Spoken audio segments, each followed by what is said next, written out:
இயேசுவில் பிரியமானவர்களே, மாதத்தினுடைய முதல் செவ்வாய்க்கிழமை கோடி அற்புத புனித அந்தோனியாருடைய சிறப்பு மிகு நாளை நாம் கொண்டாடி கொண்டிருக்கிறோம். பல்வேறு எதிர்பார்ப்புகளோடு, பல்வேறு விண்ணப்பங்களோடு, பல்வேறு ஆசைகளோடு அந்தோனியாரை தேடி வந்திருக்கிறோம்.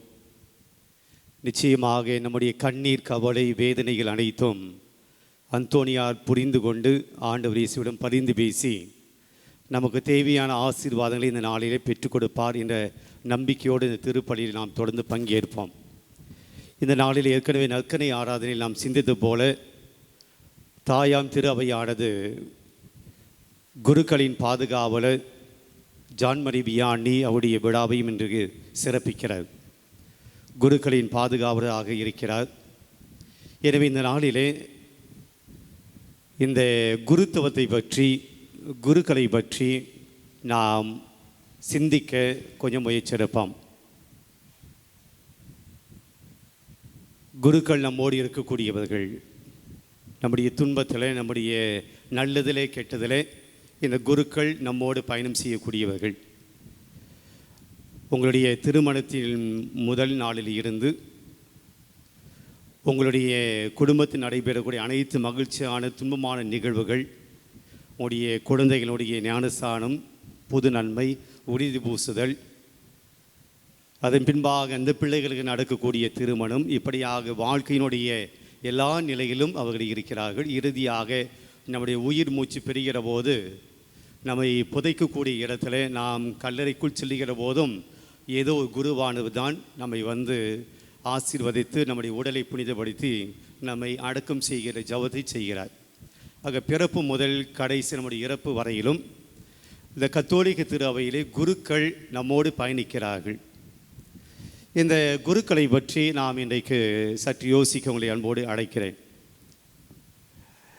நிச்சயமாக எல்லாருக்கும் எல்லா குருக்களை பிடிக்கும் அப்படின்னு கிடையாது. எல்லாருக்கும் எல்லா குருக்களை பிடிக்கும் அப்படி கிடையாது. இங்கே இருக்கக்கூடிய எல்லாருக்கும் எல்லா குருக்களையும் பிடிக்கும் அப்படி சொல்லிட முடியாது. ஏனென்றால் சில சமயத்தில் நாம் எதிர்பார்க்கக்கூடிய அளவில் குருக்கள் இருப்பதில்லை. நாம் நினைக்கிறபடி, நாம் விரும்புகிறபடி குருக்கள் நடந்து கொள்வதில்லை. அல்லது நம்முடைய விருப்பத்துக்கு ஏற்றால் போல குருக்கள் மாற வேண்டும் என்று நம்முடைய எதிர்பார்ப்பை அவர் நிவர்த்தி செய்வது கிடையாது. அவர்களுக்கென ஒரு தனி, அவர்களுக்கென ஒரு மதிப்பீடுகள், அவர்களுக்கென சில வழிமுறைகள், அவர்களுக்கென ஒரு வாழ்க்கை முறை, அது நம்முடைய வாழ்க்கை முறையோடு ஒத்துப்போகாத போது நம்முடைய இன்ட்ரெஸ்ட், அவருடைய இன்ட்ரெஸ்ட், நம்முடைய வாழ்க்கை முறை, அவருடைய வாழ்க்கை முறை, நம்முடைய பிரின்சிபல்ஸ், அவங்களுடைய பிரின்சிபல்ஸ், இதெல்லாம் ஒத்துப்போகாத போது அவர் நமக்கு எதிரியாக, நமக்கு பிடிக்காதவராக மாறுகிறார். சில குருக்கள் சரியாக சட்ட திட்டங்களை கடைபிடிக்கிற போது, திருச்சபை நாம் கொடுத்திருக்கக்கூடிய கேனன் லா, திருச்சபையினுடைய சட்டங்களை மிக சரியாக கடைபிடிக்கிற போது, அதுக்கு மாறுபட்ட தேவைகளை வந்து கேட்கிற போது இல்லை அப்படியெல்லாம் கிடையாது, திருச்சபை சட்டம் இப்படியாகத்தான் தந்திருக்கிறது, இதை நீங்கள் கடைபிடிக்க வேண்டும் சொல்லுகிற போது அந்த குருவானது பிடிக்காமல் போய்விடுகிறார். இன்னும் ரொம்ப ஸ்ட்ரிக்டாக இருக்கிறார், ரொம்ப கண்டிஷனாக இருக்கிறார், ரொம்ப டெரராக பேசுகிறார். ஆக குருக்கள் நம்முடைய வசதிக்கு ஏற்றால் போல் இருந்தால் அந்த குருக்கள் நமக்கு பிடிக்கிறது. குருக்கள் நம்முடைய தேவைகளெல்லாம் நிவர்த்தி செய்தால், அது தவறாக இருந்தாலும் கூட நிவர்த்தி செய்தால் அந்த குருக்களை பிடிக்கிறது.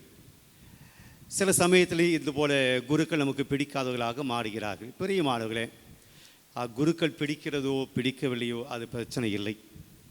ஆனால் இன்றைக்கு இந்த குருத்துவத்தை பற்றி தியானிக்கிற போது நம்முடைய விவிலியம் நமக்கு என்ன சொல்லுகிறது, நம்முடைய இறையியல் நமக்கு என்ன சொல்லுகிறது. சொல்லுவாங்க, குருக்கள் இல்லை அப்படின்னா நற்கனை இல்லை, நற்கனை இல்லை என்றால் குருக்கள் இல்லை. நற்கனைக்கும் குருவானவுக்கும் அல்லது குருத்துவத்துக்கும் என்ன சம்மதம் இருக்கிறது? நற்கனை கொண்டாட்டத்துக்கும் குருத்துவத்துக்கும் என்ன சம்மதம் இருக்கிறது? பிரியமானவர்களே, நம்முடைய விவிலியத்திலே நாம் பார்க்கிறோம். மத்தேயு நற்செய்தி, விவிலியை வைத்து எடுத்துக்கொள்ளுங்கள். மத்தேயு நற்செய்தி அதிகாரம் 26, இறை வசனங்கள் 26 முதல். அதிகாரம் 26, இறை வார்த்தை 26 முதல். அவர்கள் உணவருந்தி கொண்டிருந்த பொழுது, இந்த பகுதி எந்த பகுதியை சுட்டி காட்டுகிறது? தலைப்பு ஆண்டவரின் திருவிருந்து. இயேசு தன்னுடைய சீடர்களோடு பாஸ்கா விழாவை கொண்டாடுகிற அந்த நிகழ்வு. படிங்கள். அவர்கள் உணவருந்தி கொண்டிருந்த பொழுது இயேசு அப்பத்தை எடுத்து, இது முதல் வார்த்தை, இயேசு அப்பத்தை எடுக்கிறார். ஒன்று. ரெண்டாவது, கடவுளை போற்றி, கடவுளை போற்றுகிறார். அந்த அப்பத்தை பிளஸ் பண்றார், கடவுளை போற்றுகிறார். ரெண்டு. மூன்றாவது, அதை பிட்டு, அதை பிட்கிறார், அந்த அப்பத்தை பிட்கிறார். மூன்று. நான்காவது, சீடருக்கு கொடுத்து, சீடர்களுக்கு கொடுக்கிறார். போதும். பிரியமானவர்களே, இந்த வசனம்தான் நற்கருணையையும் குருத்துவத்தையும் ஒன்றாக இணைப்பதாக நான் பார்க்கிறேன். இயேசு அந்த பாஸ்கா விருந்திலே 4 காரியங்களை செய்கிறார். ஒன்று, அப்பத்தை எடுக்கிறார். இறை மக்கள் மத்தியில் இருந்து குருக்களை கடவுள் எடுக்கிறார், தேர்ந்தெடுக்கிறார். எப்படி அப்பத்தை அந்த பாஸ்கா விருந்தில் அந்த அப்பத்தை கடவுள் எடுத்துக்கொள்கிறாரோ, அதுபோல சமூகத்தில் இருக்கக்கூடிய எல்லாரையும் கடவுள் எடுத்துக்கொள்வதில்லை. தனக்கென, தன் பணிக்கென சில பேரை அவர் அந்த அப்பத்தை எடுத்தது போல, அந்த திருவிருந்தில் அந்த அப்பத்தை எடுத்தது போல கடவுள் சமூகத்தில் சில பேரை தனக்காக எடுத்துக்கொள்கிறார். முதல் செய்தி. ரெண்டாவதாக, அந்த அப்பத்தை என்ன செய்கிறார்? ஆண்டவர் கடவுளுக்கு ஒப்பு கொடுத்து அதை புனிதப்படுத்துகிறார். அதை புனிதப்படுத்துகிறார். சமூகத்திலே தன்னால் தேர்ந்தெடுக்கப்பட்ட, இறை அழைத்தலுக்காக தேர்ந்தெடுக்கப்பட்ட நபர்களை ஆண்டவர் குருத்துவம் என்கின்ற தைலத்தால் அபிஷேகம் செய்கிறார், புனிதப்படுத்துகிறார். நம்ம எல்லாருமே புனிதப்படுத்தப்படுகிறோம் திருமுழுக்கின் வழியாக. ஆனால் இன் ஸ்பெஷல் வே ஆண்டவர் அந்த அப்பத்தை புனிதப்படுத்துவது போல தான் தேர்ந்தெடுத்தவர்களை ஆண்டவர் புனிதப்படுத்துகிறார். மூன்றாவதாக, ஆண்டவரே அந்த அப்பத்தை பிற்கிறார், அந்த அப்பத்தை உடைக்கிறார். குருத்துவம் என்பது ஆண்டவரால் தேர்ந்தெடுக்கப்பட்டது தான், ஆண்டவரால் அபிஷேகம் செய்யப்பட்டவர்கள் தான்.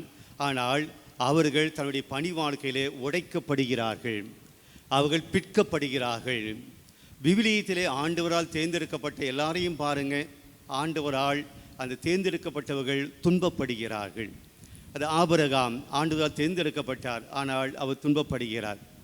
தன்னுடைய ஒரே மகனை பலியாக ஒப்பு கொடுக்க ஆண்டவர் சொல்கிறார். ரொம்ப கஷ்டமான ஒரு விஷயம். நீண்ட நாள் குழந்தை இல்லை, ஆனால் அந்த குழந்தையை பலியாக ஒப்பு கொடுக்க சொல்கிறார். மிகப்பெரிய துன்பம். யோசிப்பை பாருங்கள், ஆண்டவர் தேர்ந்தெடுக்கிறார், ஆனால் எவ்வளவு பெரிய துன்பத்தை அவர் சந்தித்து கொண்டிருக்கிறார். தாவீது துன்பத்தை சந்திக்கிறார். இறைவாக்கினர்கள் தேர்ந்தெடுக்கப்பட்ட துன்பத்தை சந்திக்கிறார், உடைக்கப்படுகிறார்கள். ஆக குருக்கள் கடவுளால் தேர்ந்தெடுக்கப்படுகிறார்கள், அபிஷேகம் செய்யப்படுகிறார்கள். ஆனால் அவருடைய பணி வாழ்க்கையில் அவர்கள் உடைக்கப்பட வேண்டும் என்று ஆண்டவர் அவர்களை அனுமதிக்கிறார். நான்காவதாக, அந்த அப்பத்தை எடுத்து அதை பிட்டு தன்னுடைய சீடர்களுக்கு கொடுக்கிறார். குருக்கள் ஆண்டவரால் தேர்ந்தெடுக்கப்பட்டு அபிஷேகம் செய்யப்பட்டு புனிதப்படுத்தப்பட்டு அவர்கள் தன்னுடைய பணியின் வழியாக உடைக்கப்பட்டு அவர்கள் மக்களுக்கு தங்களை கொடுக்க வேண்டும்.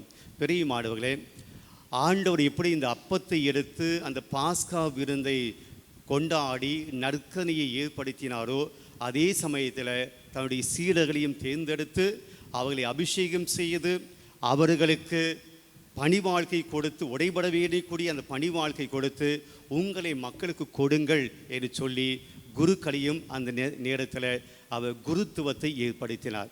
அப்போ நற்கனையும் குருத்துவம் ஒரே இடத்துல ஒரே சமயத்தில் நடந்த ஏற்படுத்தப்பட்ட நிகழ்வுகள். எப்படி அப்பம் பிற்கப்படுகிறதோ, தேர்ந்தெடுக்கப்படுகிறதோ, அது அபிஷேகம் செய்யப்படுகிறதோ, புனிதப்படுத்தப்படுகிறதோ, அது உடைக்கப்படுகிறதோ, அது மக்களுக்கு கொடுக்கப்படுகிறதோ, அதுபோல குருத்துவம் என்பது தேர்ந்தெடுக்கப்படுவது, அபிஷேகம் செய்யப்படுவது, அது உடைக்கப்படுவது, அது மக்களுக்காக அவர்களை கொடுக்க வேண்டும் என்று ஆண்டவர் தேர்ந்தெடுத்து தான் இந்த குருத்துவம். பிரியமானவர்களே, இன்றைக்கு இந்த நற்கவினையும் குருத்துவத்தையும் நீங்கள் பிரித்து பார்க்க முடியாது. குருக்கள் இல்லை அப்படின்னா நற்கனை கிடையாது, நற்கனை இல்லை அப்படின்னா குருத்துவத்துக்கு வேலை கிடையாது. அப்போ இந்த குருத்துவம் நற்கனையும் ஒன்றோடு ஒன்று இணைந்து போகக்கூடிய, ஒன்றை ஒன்று சார்ந்து இருக்கக்கூடிய ஒன்றாகத்தான் இந்த குருத்துவம் இருக்கிறது. அப்போ இந்த குருத்துவத்தை நாம் எப்படி கொண்டாட வேண்டும், அல்லது எப்படி இந்த குருத்துவத்தை நாம் நம்முடைய ஆன்மீக வாழ்க்கையில் அதை நாம் கொண்டாட வேண்டும் என்பதை இன்றைய ஒரு சில விஷயங்கள் நற்கனையோடு குருத்துவத்தை பொறுத்து உங்களோடு பகிர்ந்து கொள்ள விரும்புகிறேன். ஒன்று, நற்கனை என்பது கடவுளுடைய கொடை, அப்படி தானே? கடவுள் நமக்கு கொடுத்த ஒரு மாபெரும் கொடை எது? நற்கருணை. அந்த நற்கனியை ஏற்படுத்துவதற்கு, அந்த நற்கனியை கொண்டாடுவதற்கு கடவுள் ஏற்படுத்திய குருத்துவமும் ஒரு கொடை. ஆக குருத்துவம் என்பது நற்கனியை கொண்டாடுவதற்கு ஒரு கொடையாக கொடுக்கப்பட்டது. நற்கனியும் கொடை. It is a gift of God. The Eucharist is the gift of God. The same time the priesthood is the gift of God. ரெண்டு பேருமே கொடை. இப்போ பாருங்கள், ஒரு குருத்துவம் அல்லது குருக்கள் அவர்கள் ஒரு கொடையாக நாம் நினைக்கிறோமா? அது கிஃப்ட். அவங்க ஒரு கொடை, கடவுளால் கொடுக்கப்பட்ட ஒரு கொடை. கொடைனா மழையில் பிடிச்சின்னு போகிற அந்த கொடை கிடையாது. இது கிஃப்ட். அப்படி நம்ம ஃபீல் பண்ணுறோமா? என்னுடைய குருவானவர் கடவுளால் கொடுக்கப்பட்ட ஒரு கிஃப்ட், ஒரு பரிசு, ஒரு அற்புதமான ஒரு கொடை என்று அந்த ஒரு ஃபீல் ஒரு குருவை பார்க்கிற போது நாம் நினைக்கிறோமா? அல்லது அவன் மீது நாம் வெறுப்பை காட்டுகிறோம்? அப்போ நற்கனி ஒரு கொடையாக இருப்பது போல குருவும் குருக்களும் ஒரு கொடையாக நம்முடைய வாழ்விலே கருத வேணும். சில சமயத்தில் நம் நற்கனியை ஒரு கொடையாக பார்ப்பது கிடையாது. அதுவே கடவுளுடைய மாபெரும் கிருபை அப்படி நற்கனியை பார்ப்பது கிடையாது. அது ஒரு கடமைக்காக நாம் திருப்பலி பங்கெடுக்கிறோம். அதுபோல் நற்கனியை நாம் கொடையாக நினைக்காத சமயத்தில் குருத்துவத்தை அல்லது குருக்களை எங்கே கொடையாக நாம் நினைக்கப் போகிறோம்? ஆக விவிலி நமக்கு என்ன சொல்கிறது?